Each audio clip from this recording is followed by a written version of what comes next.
On veut. Alors on compare, on prend, on teste, on utilise. Puis on jette, on remplace et on amasse. Pas seulement les choses, les personnes aussi. Nos relations amoureuses et sexuelles sont à l'image de la société de consommation dans laquelle nous avons grandi. Pourtant, nous voulons être aimés. Être aimés durablement, être aimés pour ce que nous sommes. C'est notre désir le plus profond. Alors pourquoi y renoncer puisque c'est possible de le réaliser?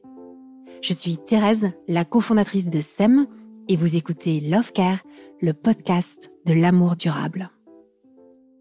Love Care, c'est le podcast de l'amour durable. Et vous l'avez bien compris après ces 10 premiers épisodes, quand on parle d'amour ici, on ne parle pas seulement de l'amour qu'on peut vivre au sein d'un couple. On parle de l'amour de soi, l'amour pour les membres de notre famille, pour nos amis, mais aussi pour les personnes qu'on rencontre dans notre quotidien, dans le cadre de notre travail. Nous voulons explorer les différentes formes d'amour, de relations humaines. Et on parle de durable, pas dans le sens qu'il faudrait durer pour durer, rester ensemble coûte que coûte, quoi qu'il arrive, absolument pas, vous l'avez bien compris.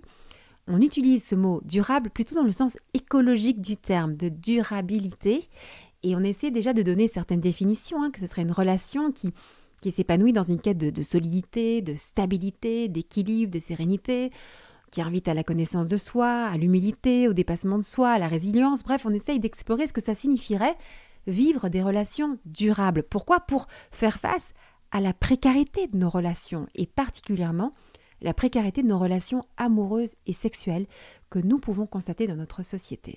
Comme je le dis en introduction, nos relations amoureuses et sexuelles sont devenues à l'image de la société de consommation dans laquelle nous avons grandi. Oui, nous faisons un lien entre notre façon de consommer et notre façon de relationner. Ça se dit pas, mais vous comprenez ce que je veux dire, notre façon de vivre nos relations.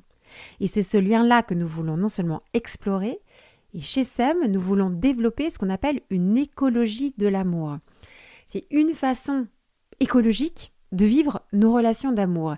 Et ça vous semble peut-être un peu surprenant, c'est pour ça que j'avais envie de prendre le temps, dans un épisode un peu spécial de Love Care, de vous en dire davantage sur notre réflexion, sur le lien que nous faisons entre écologie et amour. Alors, ce lien-là, il est encore très imparfait puisqu'on le développe depuis quelque temps. J'espère qu'au fur et à mesure des mois qui passent et des rencontres, il va s'étoffer, il va s'enrichir et qu'on va avoir une réflexion de plus en plus construite. Mais voilà, nous avons une conviction. C'est que nous pensons que la crise écologique que nous traversons est le symptôme d'une crise majeure de la relation à soi, à l'autre, à la nature. C'est ça que j'ai envie de vous expliquer. Mais pour vous illustrer cela, on va commencer par revenir sur ce qu'on peut voir sur tous les panneaux publicitaires, particulièrement à Paris, peut-être dans d'autres grandes villes de France ou à l'étranger. Il y a maintenant ces publicités pour la livraison à domicile ultra rapide. En moins de 10 minutes, on vous livre le moindre pot de Nutella ou de saucisson ou un pot de glace. Et d'ailleurs, on peut voir sur un des panneaux publicitaires, pour une grande marque qui s'appelle Flink, il est mis chacun ses pulsions et on voit d'un côté un paquet de préservatifs, de l'autre côté une glace Häagen-Dazs et tout ce qu'il vous manque sera livré en 10 minutes. C'est la promesse de cette publicité. À chacun ses pulsions. Pour moi, cette campagne publicitaire illustre à la perfection ce que je vais tenter de vous expliquer. La situation de notre planète est dramatique. Et c'est notre mode de vie qui en est la cause. Nous surconsommons. Alors quand on consomme une glace, quand on achète un vêtement, quand on part faire un voyage, nous avons du plaisir au moment où nous consommons cette chose que nous achetons. Mais le plaisir, il est éphémère. Sitôt qu'il est parti, on a besoin de consommer à nouveau pour retrouver l'état de bien-être qu'il nous procure. Alors, ce qui est important, c'est que nous savons que la cause de la crise écologique est la surconsommation.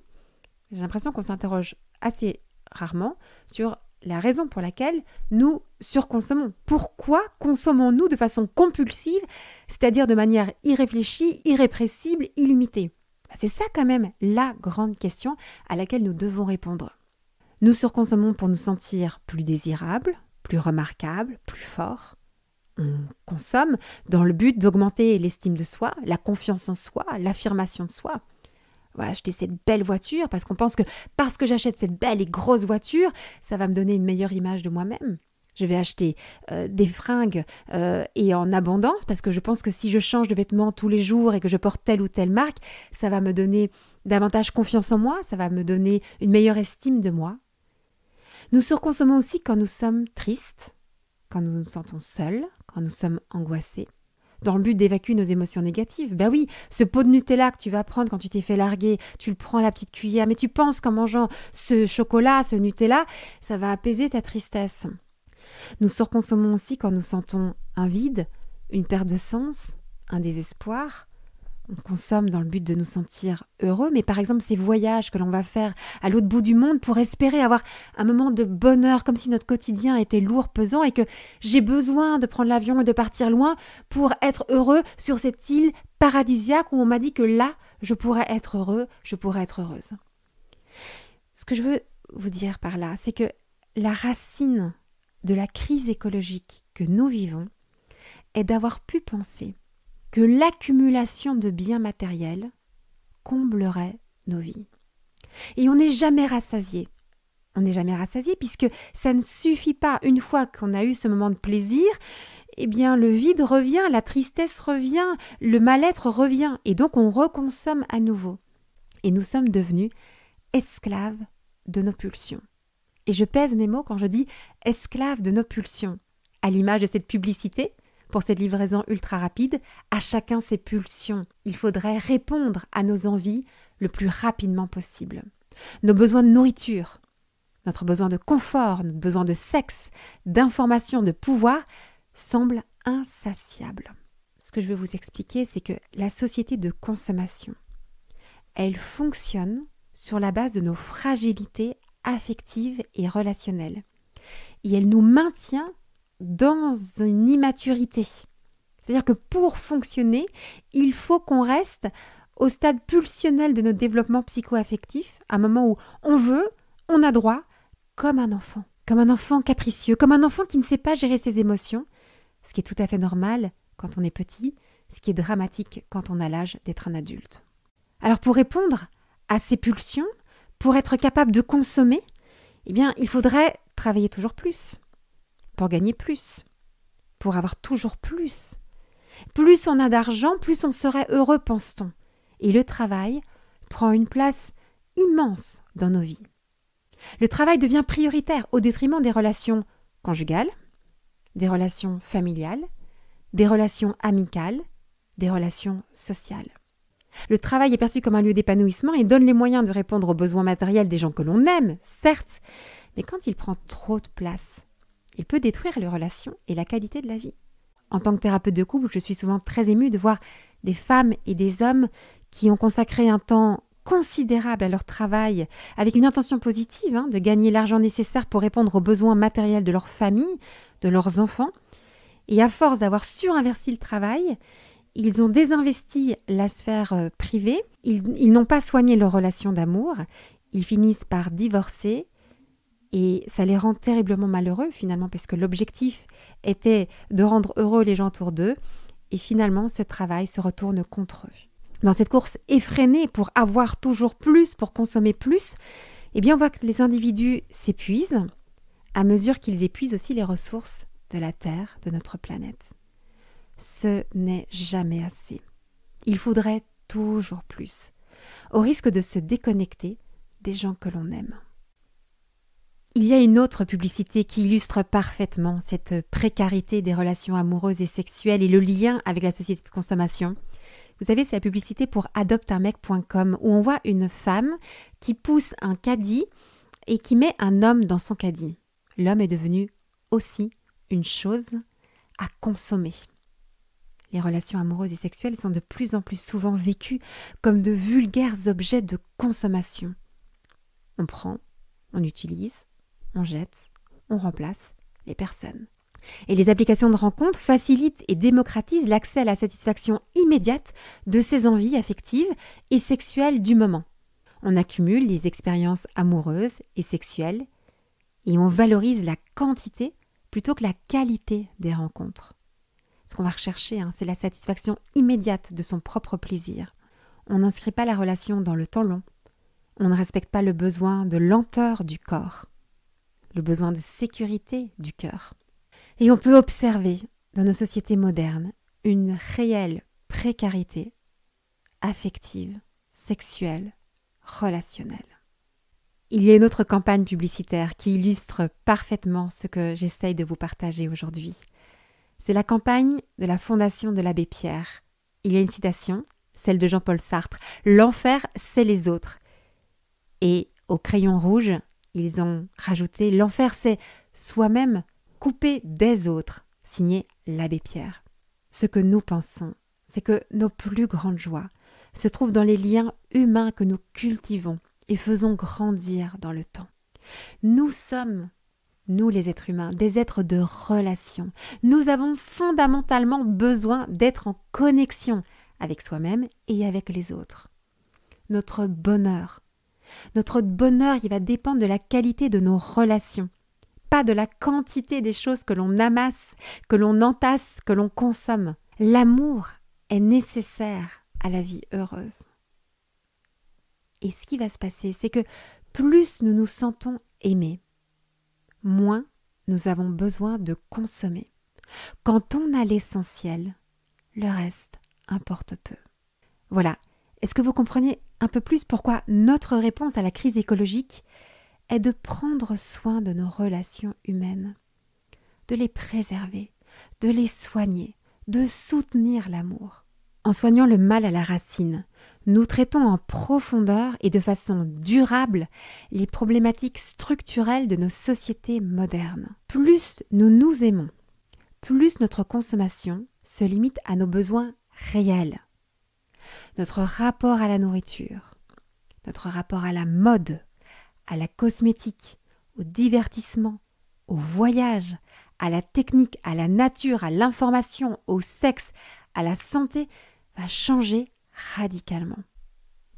Bien sûr que l'on va continuer à consommer, mais pas de façon irrépressible, irréfléchie, illimitée, pas de façon pulsionnelle. Et quand je dis pulsionnelle, il faut bien comprendre ce que c'est la pulsion. La pulsion, c'est un amas d'émotions négatives accumulées tout au long de la journée ou de la semaine, comme la frustration, la colère, de l'ennui, de la tristesse, toutes ces émotions qui cherchent à sortir, à être évacuées au travers du plaisir. Alors le plaisir apporte un soulagement, une détente, un bien-être, mais ne vient pas résoudre la cause de mon ennui, de ma tristesse, de ma colère, de ma frustration. Donc finalement, le problème reste. Donc la consommation est un mauvais moyen pour répondre à un vrai besoin. Notre besoin, c'est que nous souhaitons être dans un état de bien-être. Ce sont nos relations qui vont permettre de mieux nous sentir, et la consommation va être nécessaire pour pouvoir vivre, mais on ne va pas être dans une surconsommation quand on a l'essentiel, quand on est en paix avec soi-même, quand on est dans cet état de bien-être. Vous avez déjà fait cette expérience, par exemple, quand vous êtes amoureux. On dit vivre d'amour et d'eau fraîche, mais ce que cela signifie, c'est que quand on aime et quand on se sent aimé, quand on est heureux parce qu'on a l'essentiel, c'est-à-dire l'amour, on n'a pas besoin de grand-chose pour être heureux, on n'a pas besoin de grand-chose pour être bien. Et un minimum nous suffit. Bon, il y a aussi le livre de la jungle, il en faut peu pour être heureux, mais c'est vrai. Et il en faut peu pour être heureux, ce peu, c'est la qualité de nos relations. Quand on trouve un ami, quand on rencontre un amour, quand on a une famille unie, il en faut peu pour être heureux. C'est peu dans le sens, on a besoin de peu de choses matérielles pour être heureux. Mais je voudrais aller un peu plus loin avec vous. Une écologie bien ordonnée commence par soi-même, c'est une conviction. Une relation apaisée avec soi et les autres permet une relation respectueuse à l'environnement. Mais on prend rarement les choses dans ce sens-là. La plupart d'entre nous, on a pris conscience du défi écologique de notre génération. On achète des produits durables, éco-responsables, biologiques, ou en tout cas on tente de le faire. On essaye de trier nos déchets. On essaye de ne pas prendre trop l'avion, de ne pas consommer de la viande en abondance pour réduire l'impact de sa consommation sur l'environnement. Et c'est nécessaire. Mais qu'en est-il de nos relations ? Le mot écologique vient du grec oikos qui signifie la maison, l'habitat, et de logos qui signifie le discours. Notre premier habitat, c'est le ventre des femmes. Notre premier environnement, c'est la famille dans laquelle nous grandissons. La façon dont nous traitons le corps des femmes reflète la façon dont nous traitons la nature et réciproquement. Il y a un lien entre les deux. L'écologie, c'est un art de vivre la relation à soi, à l'autre et à son environnement. Ce n'est pas une affaire de posture. L'écologie, c'est un corpus de valeurs.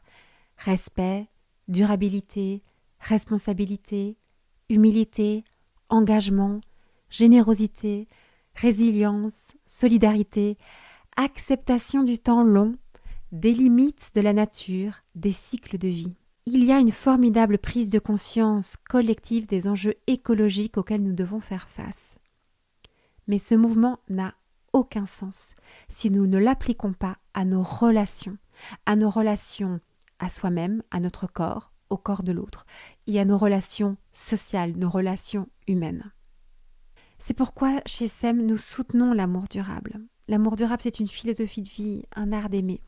C'est un amour qui s'inscrit et se diffuse dans du temps long, respectueux de soi et de l'autre. C'est un amour écologique. Et nous sommes convaincus qu'en faisant cela, nous allons répondre aux grands défis de notre époque. Bien sûr qu'il est nécessaire de transformer nos entreprises pour qu'elles soient respectueuses des limites de la planète.